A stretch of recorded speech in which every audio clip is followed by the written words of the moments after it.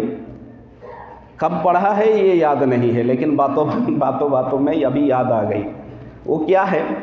کہ ایک دفعہ کی بات ہے، کہیں گلف وغیرہ کہیں بیرون کہیں جماعت چلی گئی، مکمل جماعت بنی، جماعت چلی گئی۔ ایک دفعہ کی بات ہے کہ روزانہ جب جماعت لوگ سارے بیٹھتے تھے، اپنی کارگزاری کو لے کر مشورہ کرتے تھے، ہر نماز میں بات چیت ہوتی ہے، تو ایک دیہاتی آدمی روزانہ آ کر بیٹھ جاتا تھا۔ تو جب بیٹھنے لگا، ساتھ میں کھانے لگا، ہر چیز میں شریک ہونے لگا، تو جو ذمہ دار تھا انہوں نے کہا، ذمہ دار کی ذمہ داری بہت بڑی ہوتی ہے، چاہے مسجد کے ذمہ دار ہو، جماعت کے ذمہ دار ہو، مسجد کے مقتدیوں کا امام ہو یعنی وہ بھی ذمہ دار ہو، چاہے گاؤں کا اور کسی عہدے پر ذمہ داری ہو، چاہے گھر میں بال بچوں کی ذمہ داری ہو، ذمہ داروں کی ذمہ داری بہت بڑی ہوتی ہے، اور ان کے ملنے والے تگمہ، ایوارڈ، ریوارڈ اور اس کی فضیلت کتنی بڑی ہے کہ جناب نبی کریم صلی اللہ علیہ وسلم نے فرمایا، من اطاع الامیر، جو اپنے ذمہ دار کی اطاعت کرتا ہے، میرے نبی سرکار دو عالم صلی اللہ علیہ وسلم فرماتے فقد اطاعنی، گویا کہ اس نے اس جماعت کے یا اس قوم کے یا مسجد کے امام کے یا گاؤں کے پردھان کے یا کسی بھی پد میں ہو، وہ اپنے ذمہ دار کی اطاعت نہیں کی، بلکہ نبی فرماتے ہیں گویا کہ اس نے میری اطاعت کی ہے۔ اور نبی علیہ الصلوۃ والسلام آگے فرماتے ہیں وَمَنْ أَطَاعَنِي فَقَدْ أَطَاعَ اللَّهَ، اور جو میری اطاعت کرتا ہے، نبی سرکار دو عالم صلی اللہ علیہ وسلم فرماتے ہیں فَقَدْ أَطَاعَ اللَّهَ، وہ میرا نہیں بلکہ میرے خدا کا، میرے رب کا، کائنات کے پروردگار، پالنہار اور خالق اور مالک کی اطاعت کرتا ہے۔ وَمَنْ أَطَاعَ اللَّهَ، جو اللہ کی اطاعت کرتا ہے، دخل الجنت، وہ جنت میں ضرور داخل ہوگا۔ تو جب اس کو حکم دیا گیا کہ بھائی ایک کام کرو، تم ہمارے ساتھ بیٹھتے ہو، مشورے میں بات چل رہی تھی، آج مغرب کے بعد جو بات چیت ہوگی، بتایا امیر صاحب نے کہ جو دیہاتی ہے آج تمہاری بات ہوگی۔ اب دیہاتی بیچارہ کچھ جانتا نہیں تھا، ان کو کچھ آتی نہیں تھی، انہوں نے کہا کہ جی مجھے تو کوئی چیز آتی نہیں ہے، کیا کریں؟ کہا نہیں، بات بتا دی گئی ہے، مشورے میں طے کر دیا گیا ہے، آج تمہیں کو بات کرنی ہے۔ کہا ٹھیک ہے جی۔ اب بیچارے وہ سارے کھڑے ہو گئے، مغرب کی نماز ہو گئی، سارے بیٹھ گئے۔ اتفاق سے مغرب کے نماز میں اس علاقے کے جو بڑے بڑے پڑھے لکھے چودھری قسم کے، ہر قسم کے، ہر طبقے کے لوگ، زیادہ لوگ نمازی آ گئے۔ جب سارے آ گئے اور مجمع زیادہ دیکھنے کی وجہ سے، بھیڑ زیادہ ہونے کی وجہ سے ان کو گھبراہٹ سی ہونے لگی۔ امیر اور ذمہ دار بھی یہ سوچنے لگا کہ بھائی ان کی ذمہ داری آج ہے، ہم لوگ تھراتے ہیں، آج اس کا کیا بنے گا؟ تو باہر کیف حکم کی تعمیل کے لیے وہ دیہاتی کھڑا ہو گیا۔ دھیان سے سنیے گا، اب پوائنٹ پر آ پہنچا ہوں۔ جب کھڑا ہو گیا تو کھڑا ہو کے پہلے جملے انہوں نے کہا من الفرق بیننا و بین الصحابہ۔ یہ بات جو ہے نا تمام محفل میں، مجمع میں، تقریب میں بیٹھے تمام لوگوں کی چہرے جب اس کے چہرے سے ملتی ہے، جب باتیں ان کی کانوں میں ٹکراتی ہے، سارے سکتے میں رہ جاتے ہیں کہ بھائی اس نے کھڑے ہو کر یہ کیا بول دیا کہ مل فرق بیننا و بین الصحابہ، ہمارے اور صحابہ کے درمیان کیا فرق ہے۔ پھر دوسرے بار سارے تکنے لگے کہ بھائی پتہ نہیں اب آگے کیا بم پھوڑنے والا ہے، کیا بکے گا۔ پھر کہا مل فرق بیننا و بین الصحابہ، کہ ہمارے اور صحابہ کے درمیان کوئی فرق ہے، کسی کو پتہ ہے تو بتاؤ۔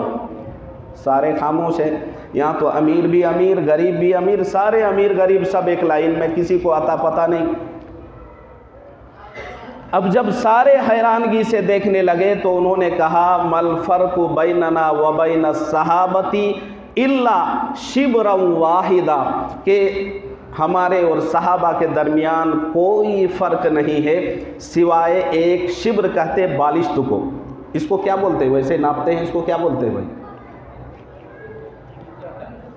جو بھی کہتے ہیں اس کو عربی میں شبر کہا جاتا ہے۔ الا شبرا واحدہ، کہا کہ ایک بالشت کا فرق ہے۔ سارے دیکھنے لگے کہ بھئی یہ چکر کیا ہے، تو اس بندے نے کہا الا شبرا واحدہ، ایک بالشت کا فرق، اس کا صحیح مطلب یہ ہے کہ ہمارا ایمان، ہماری مسلمانیت صرف زبان کے اندر ہے، بولتے ہیں کرتے کچھ نہیں ہے، اور صحابہ کا ایمان، صحابہ کا اسلام، صحابہ کی مسلمانیت سب کے سب شبرن، ایک ہی بتہ تو ہے، زبان سے اگر ناپیں گے تو یہاں نہ آئے گا۔ تو صحابہ کا ساری چیزیں دلوں میں تھی، ایمان، اسلام، ایمان اور تمام چیزوں کو عمل کرتے تھے، ان چیزوں کی اہمیت اس کے دلوں میں تھی، اور ہماری صرف زبان زبان زبان اور زبان تک محدود ہے۔ معاف کیجئے گا، بڑی کڑوی بات بتانے چلا ہوں کہ جتنے بھی ہے پوری مسجد میں یہاں سب کی بات ہو رہی ہے، جب سب کی بات ہو رہی ہے تو اس سے ہم بھی خالی نہیں ہیں، سب کی بات ہو رہی ہے، چاہے کوئی کتنا بڑا ہو اور کتنا عمل کرنے والا ہو، ہر ایک کے بارے میں آپ دیکھ لیں، ٹٹول لیں، اور نہیں تو کچھ وقت اس کے ساتھ آپ بتا لیں، پتہ چل ہی جائے گا کہ سب کا جو ہے نا زبان ہی تک محدود ہے۔ کہنے میں، بولنے میں ٹھیک ہے، لیکن کرنے میں کسی کا کوئی دھار نہیں دھارتا ہے۔ تو یہی کہا ہے کہ ہم اپنے ایمان کو مضبوط بنائیں، اس کے لیے قرآن کو مضبوطی سے تھامنا ہے۔ قرآن جو کہتا ہے وہی کریں گے، جس سے کہتا ہے کہ رک جاؤ اس سے رک جائیں گے۔ قرآن کہتا ہے کہ ہماری شادی ایسی ہوگی تو ایسے ہی کرنا ہے۔ قرآن کہتا ہے کہ ہم منگنیوں میں زیادہ تر رقمیں جو ویسٹ اور فضول خرچی کرتے ہیں ان سے بچیں گے۔ قرآن کہتا ہے کہ دوسرے پر ظلم نہ کرو، ظلم کرنے سے اپنے ہاتھ کو روکیں گے۔ قرآن کہتا ہے اپنی نظروں سے دوسرے بہن بیٹیوں کو نہ دیکھو، اپنی نظروں کو یہ حفاظت کرو، اپنی نگاہوں کی حفاظت کریں گے۔ قرآن کہتا ہے اپنے پیروں سے چل کر غلط دشاؤں میں نہ جاؤ، اپنے پیروں کو روک لیں گے۔ یہی اللہ کی رسی کو مضبوطی سے تھام لینا ہے۔ تو ہم سب مل کر یہ عہد کریں، دل میں داعیے کے ساتھ پکا عہد کریں، سچا عہد کریں کہ انشاءاللہ ثم انشاءاللہ قرآن کے مطابق ہی ہم اپنی زندگی گزاریں گے، اور قرآن کو اپنا اوڑھنا بچھونا بنائیں گے۔ جب تک جئیں گے اللہ کے حکموں پر جئیں گے، اور جب مریں گے تو انشاءاللہ خاتمہ بالخیر کے ساتھ ہمارا جو ہے نا اس دنیا سے ہمارا وجود جا رہا ہوگا۔ تو اس کے لیے ضروری ہے کہ ہم مسجدوں کو آباد کریں گے، وہ جگہ جہاں گناہ کرتے ہیں ان جگہوں سے اپنے آپ کو دور کریں۔ ایسے افراد جن کے ساتھ بیٹھنے سے بدنامی آ سکتی ہے، ایسے لوگ جن کے ساتھ ٹچ کریں گے، مس کریں گے تو بدنامی آنے کا اندیشہ، خطرہ، خدشہ ہے،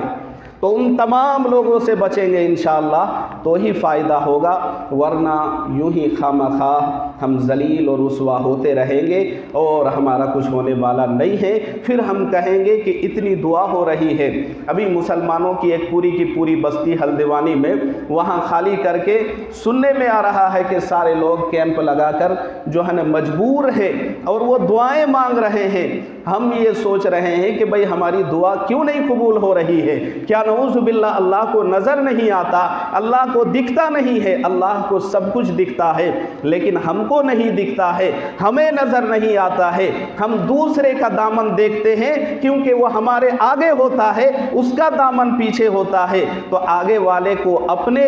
اپنا دامن نظر نہیں آتا، لیکن جو اس کو پیچھے ہوتا ہے اس کو نظر آتا ہے۔ اس لیے ہر ایک کو چاہیے کہ اپنی زندگی میں بدلاؤ کرے۔ اللہ تبارک و تعالی ہم سب کو تمام باتوں پر خوب عمل کی توفیق دے۔